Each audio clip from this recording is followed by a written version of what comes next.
ஒரு காலத்தில் 2 சோம்பேறித்தனம் பிடித்த டைனோசர்கள் வாழ்ந்து வந்தன. அதில் பச்சை கலர் டைனோசர் சொன்னது, சிவப்பு நண்பா, இரவாக போகிறது. சீக்கிரமாக அந்த கதவை சாத்து.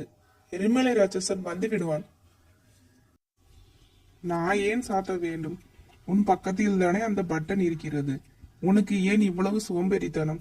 நீயே போய் சாத்து.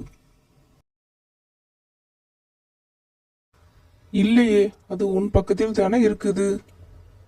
இப்படியே 2 பேரும் சோம்பேறித்தனம் பிடித்து மாறி மாறி சண்டை போட்டு கொண்டே இருந்ததனால் இரவும் வந்தது.